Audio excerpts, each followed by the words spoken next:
Çağrı efirdədir əziz tamaşaçılar. Xatırladıram ki, telefonumuz 510-0204 və 6974 SMS ünvanlarımız sizin üçün açıqdır. Buyurun bizə zəng vurun. Mən isə xatırladıram ki, baş sponsorumuz olan Herbaflora şirkəti 160-dan çox məhsul istehsal edir. Onlardan bir neçəsi burada var. Həmən məhsullardan bir neçəsini burada siz görürsünüz. Amma mən fitanat limonadları haqqında danışmaq istəyirəm ki, fitanat limonadları əvəzsiz bir içki olaraq elə yay fəslində əsasən də uşaqların sevimlisində çevrilə biləcəyi içkidir. 100% təbiidir. Və bu 100% təbiiliyin içində müxtəlif çeşidləri də nəzərə alsaq, limon, məsələn, qızılgül, armud, tərxun, ondan sonra burada kəkliyotu və digər çeşidləri nəzərə alsaq, demək olar ki, hər kəsin ağız dadına uyğun olaraq özünün seçəcəyi bir limonad ola bilər ki, daxilə qəbul edə bilər. O ki, qaldı fitanat limonadlarını əldə eləmək istəsəz, o zaman bütün marketlərdə demək olar ki, fitanat limonadları var və əgər yoxdursa, Herbaflora şirkətinə zəng vurmaqla və yaxud Herbaflora şirkətinin saytına girməklə demək, fitanat limonadlarını həmən marketlərdən əldə edə bilərsiniz. Qaldı ki, bir neçə məhsulun da adını çəkmək istəyirəm. Onlardan biri fitaton xınalarıdır ki, bax, bu xınalardır. Demək, fitaton 1, fitaton 2 və fitaton 3. Bax, bu xına rəngsiz xınadır ki, saç dökülməsinə qarşı sebareya, göbələk, üzdə olan dəri ləkələri və s. də istifadə oluna bilər. Rəng vermədiyi üçün, hətta üzdə deyirəm, istifadə eləmək olar və bundan kişilər də istifadə eləyə bilər. İçərisində 3 ədəd paket, yəni xınalardan ibarət paket və bir də bir cüt əlcək, bir də məs var başa qoymaq üçün. Bundan kişilər rahatlıqla istifadə eləyə bilər, qorxmasınlar, saçlarında heç bir rəng verməyəcək. Amma saç dökülməsinin qarşısını demək olar ki, alacaq. Xüsusən də erkən saç dökülməsi olanda 100% bundan istifadə edə bilərsiniz. Digər bir məhsul isə fitaton 2-dir ki, bu fitaton 2-dən də siz istifadə eləyirsinizsə, o zaman müxtəlif çeşidli rənglər ala bilərsiniz. Məsələn, sarı rəng, biraz şabaldı rəng və biraz da tünd şabaldı rəngdən istifadə ala biləcəksiniz. Və bir də şabalıdır fitaton xına. Bu isə daha qatı şabaldı rəng alınır. Bütün bunları əldə eləmək istəyirsinizsə, o zaman siz fitaklublara müraciət eləyə bilərsiniz. İndi hal-hazırda deyəsən apteklərdə də deyirlər var. Fitaklubların isə nömrəsini xatırlatdım. Bayaqları 561-85-01, 492-23-46 və 492-29-53. Və bir də xatırlatmaq istəyirəm ki, Herbaflora şirkətinin gözəl bir nəfis şəkildə buraxdığı çaylar var ki, bu çayları da adını çəkmək istəyirəm. Biri Naxçıvan buketi, digəri isə Azərbaycan buketi adlanır. Hər iki buket hədiyyə üçün çox gözəldir. Həmçinin də işdən yorğun gələrkən elə bu çaylardan bir qədər içsəz, özünüz görəcəksiniz ki, nə nəticələrə nail olacaqsınız. Buna görə də mən məsləhət görərəm ki, apteklərə girərkən Herbaflora şirkətinin məhsullarını soruşun. Herbafloranın məhsulları isə təbii olaraq Azərbaycanın bitkilərindən, Azərbaycanın meyvə və tərəvəzlərindən hazırlanır və sağlamlığa xidmət edən gözəl yığımlar və çaylar şəklində apteklərə və marketlərə çıxarılır. Bir də yadımda ikən yeni bir preparat var, Stom-Anginol.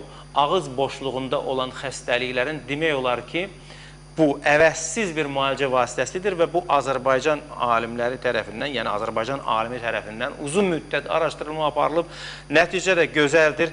Əgər siz bunu əldə eləsəz, baxacaqsınız həm paradontozlarda, diş dibinin xəstəliklərində, boğaz ağrılarında, müxtəlif boğaz ağrılarında bundan istifadə edə bilərsiniz. Stom-Anginol. Stom-Anginol gözəl. Yəni apteklərə girəndə Stom-Anginol deyəndə biraz xarici səsləndiyindən heç də çaşmayın. Azərbaycanın öz məhsuludur, ona görə də bundan istifadə edə bilərsiniz. Mən sizə telefonumuza alo deyirəm. Alo. Alo. Alo. Bəli. Salam Fikrət müəllim. Əleyküm əssalam xanım.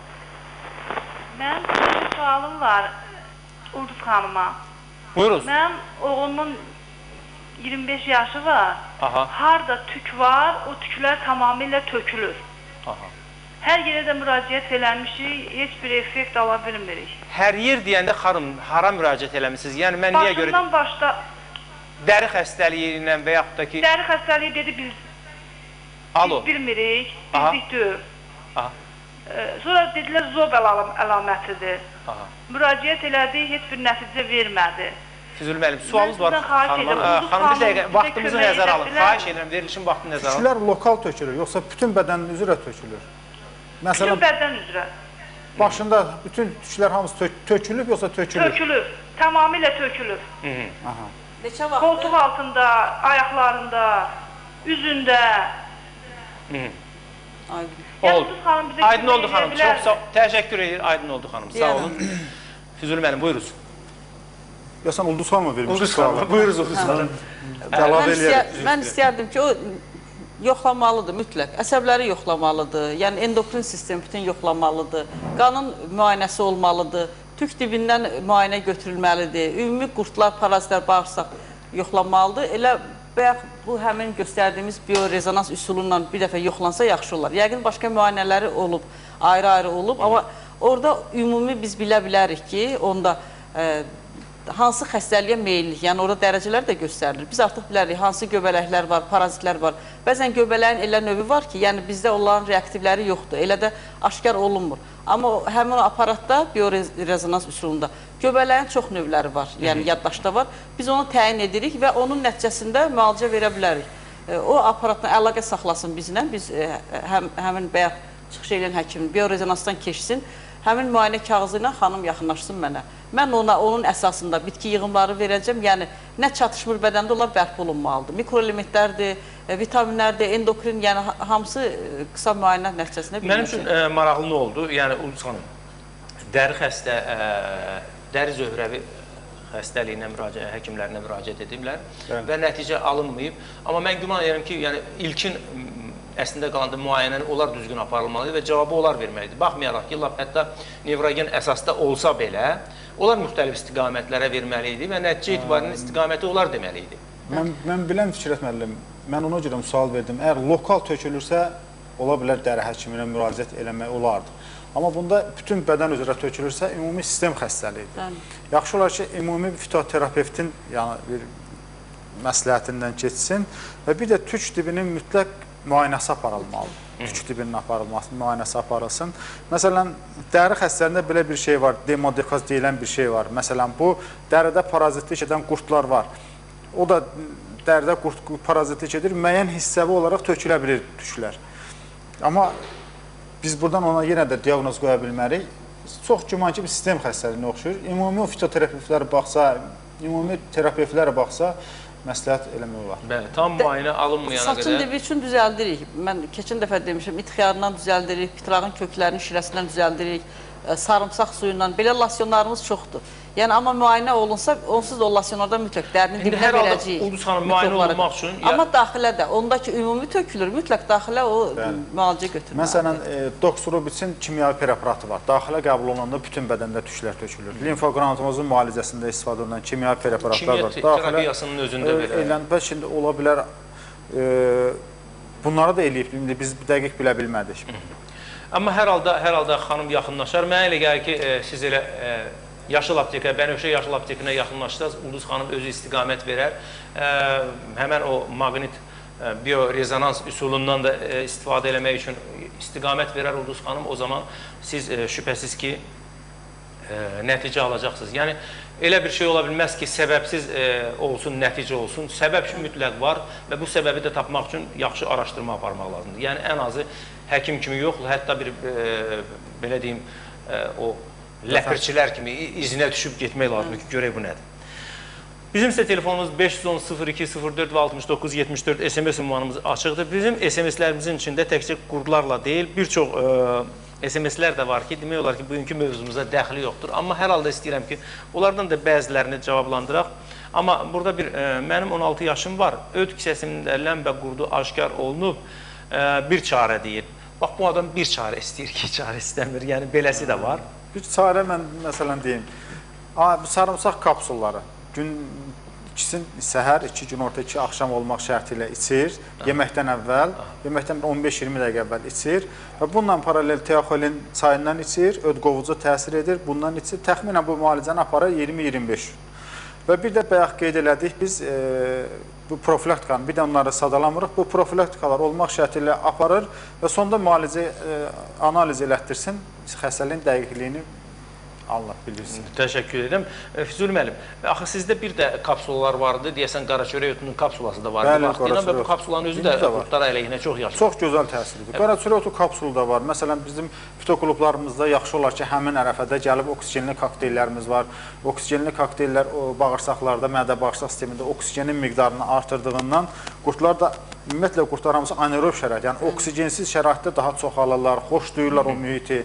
Və bu oksigenli kokteyl içəndə bunlar oradan bir növ qırmaslarını geri götürür və bunun bağırsağı düşür və bundan bağırsaqdan uzaqlaşa bilir. Və bu xaric olma məsələsini bayaqları danışmadıq. Mən istəyərdim ki, buna da yaxınlaşaq. Birinci növbədə su məsələsində, su mübadiləsində qorumaq lazımdır. Yəni, hər bir insan bədəninin hər kiloqram çəkisi üçün 30 qram hesabı ilə su içməlidir gün ərzində. Məsələn, tutaq ki, bir adamın əgər 60 kiloqram çəkisi varsa, bunu 30-a vurub təxminən 1 litr 800 qram gün ərzində su içməlidir. Bu 30 qram məsələsini əməl eləmək lazımdır. Bəzən insanlar bunu nəzərə almırlar. Bir deyirsən ki, yay vaxtı deyir, çox kəskin arıqladın, kəskin kökəldin və müxtəlif tərəflərə yozulurlar. Əslində qalanda su məsələsi çox vacib məsələdir. Çünki su bizim təkcə demək, qidamız deyil, həmçinin qan dövranını yaxşılaşdıran bir vasitədir. Hüceyrələrin tərkibini zənginləşdirir, oksidləşdirir və s. Oksigenlə zəngin edir və s. Buna görə də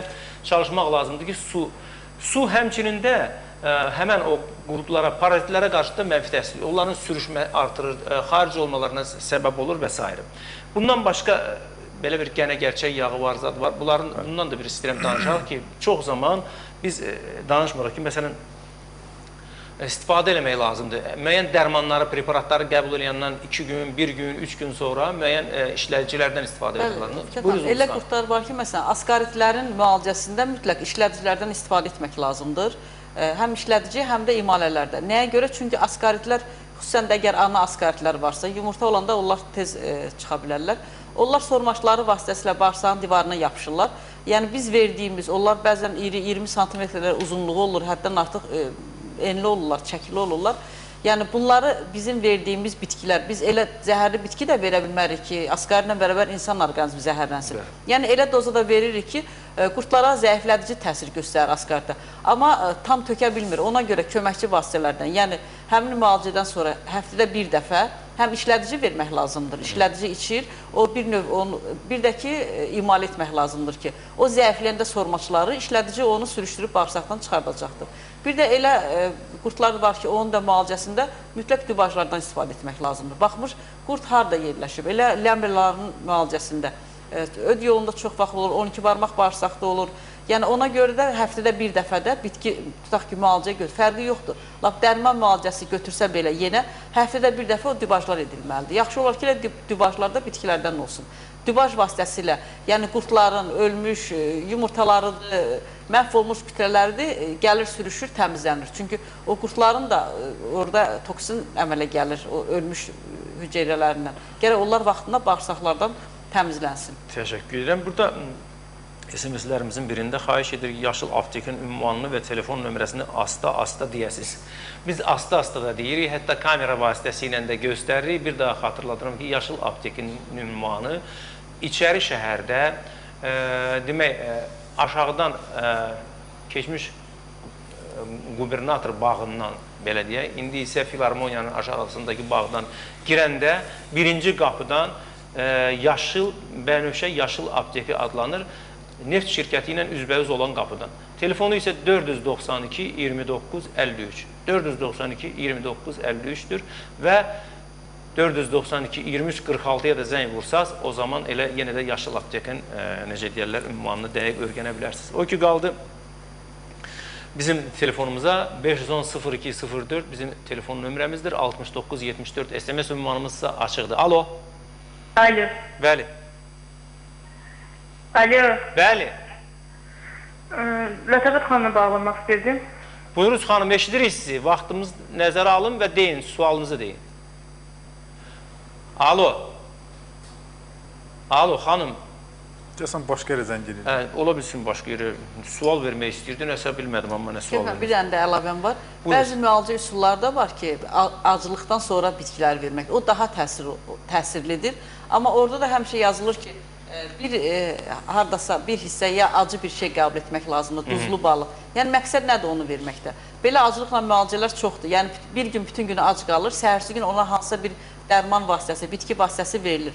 Amma nəzərə alsınlar ki, bu üsuldan istifadə edən adamlar mütləq axşam ya duzlu baxma, yəni kəskin qoxulu bir şeydən istifadə etməlidirlər ki, qurtlar həmin o ac qalmış qurtlar acılıqdan, dərmanın təsirindən onlar biraz həm vəhşiləşirlər, həm sürətlə yuxarı dırmaşa bilərlər. Gəlib öd yoluna tıxana bilərlər, mexaniki sarılığa səbəb ola bilər, bağırsağı deşə bilərlər. Ona görə acı maddə, məsələn, duzlu balıq bir tikə onu yemək lazımdır və yaxud sarımsaq və yaxud soğan.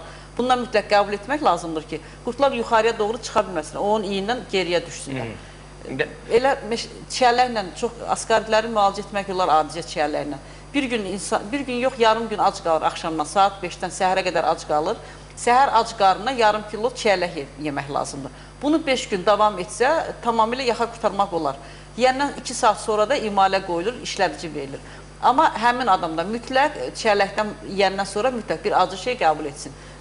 Çünki ac qalanda həmin o qurtlar bədənin yuxarı hissəsində. Acı demişkən, mən bayaqdan Mansur orada gözləyir. Mən istəyərdim ki, Mansur buyur, o acı kokteyldir, yoxsa soyuq kokteyl idi? Bu soyuq kokteyl. Soyuq kofe daha doğrusu. Buyuruz Mansur. Demək, tərkibini mən istəyirsiz söyləyim bunun. Buyuruz. Tərkibində yumurtadır bir ədəd. Adi üdülmüş kofedir, qara kofe. Əlavə olunur dondurma, yəni bir 2-3% yağlı dondurma. Süd əlavə olunur. Yəni, şəkəri yoxdur qətiyyən. Qarışdırılır mikser vasitəsilə və kim istəsə içə bilər. Təşəkkür edirəm. Buyuruz, o zaman təqdim eləyiz. Çox gözəl təsir edir. Çox sağ olasın. Mansur təqdim eləyiz. Mən isə xatırladıram ki, əziz tamaşaçılar, telefonumuz 510-02-04 69-74 SMS ünvanımız açıqdır. Bizim vaxtımızın azlığını nəzərə alaraq çox az vaxtımız qalıb. Bir telefonu da istəyərdim qəbul edəyəm. Alo. Alo. Bəli. Salam. Əleyhissalam. Həkim, mən böyrəyimdə daş var 9 milli. Aha. Parçalamışdılar dekabr ayında. İndi yenə yoxladıram ki 9 milli daş var. Aha. Və yəni dekabr ayında 6 ay ərzində yenidən həmən 9 milli əmələ gəlib. Hansı daşdır? Nə daşıdır? Tərkibi. Daş bilmirəm, parçaladım. Daşı Bir də bilmirəm. böyrəkdə tirk. Nə var? Tirk. Çirk. Oldu xanım, aydın oldu. Şübhəsiz ki, indi... Ciddi müalicə lazımdır, Fikrət müəllim. Yəni, həm çirki var, yəqin pyorenefrit var. Özdə bir dəfə artıq bunu lazerlə parçalayıblar. Yəni, daşı təkcə parçalamaq yox, əvvəlcə müalicə edib, sonra daşı parçalamaq üsullarımız çoxdur. Çoxdur elə bitkilərimiz. Bir də Fikrət müəllim, əgər adamlarda mütləq daş xəstəliyi varsa, o həmişə olacaqdır. Çünki bir dəfə daş düşdüsə, adamın heç kimi arxayın olmasın ki, məndə artıq burada proses başlayıbsa olacaqdır. Ona görə də müntəzəm olaraq bitki çayları qəbul eləmək lazımdır. Məsələn, Herbaflora firmasında var, urat mənşəli duz daşlar üçün var, oksaletin var, uraletin var, fosfaletin var. Tərkibini bir dənə sedinium analizini verir, tərkibini öyrənir və bu müntəzəm olaraq bu çaylardan qəbul edir və problemlə də bitir. Füzuli müəllim, bir sözünüzə sadəcə olaraq istəyirəm ki, münasibət bildirim. Dediniz ki, daş əmələ gəlirsə həmişə olacaq. O demək ki, müalicə olunsa da olacaq, yoxsa yox? Çox vaxt elə olur. Çox vaxt elə olur. Mən öz praktikamda nə qədər görmüşəmsə, əgər daş varsa adamda, həmişə profilaktika aparılmalıdır. Aparmasa yenə də əmələ gələcək. Bunu nəzərə alaraq, əziz tamaşaçılar, həmişə özünüzü qoruyun, həmişə profilaktika işlərinə nəzarət edin. Birinci növbədə çox yağlı, piyli, qızarmış yeməyin, konserv məhsullarından, kalbasalardan və xüsusən də yay aylarında bundan istifadə edin. Eləməyin, meyvə tərəvəzdən çox istifadə edin və bir də çarəsiz qalmayın. Nə edirsiniz eləyin, çarəsiz qalmayın. Sağ olun, sağlıqla qalın. Sabah elə bu ünvanda, bu məkanda elə bu vaxtlar görüşmək ümidi ilə sizdən ayrılırıq. Sağ olun.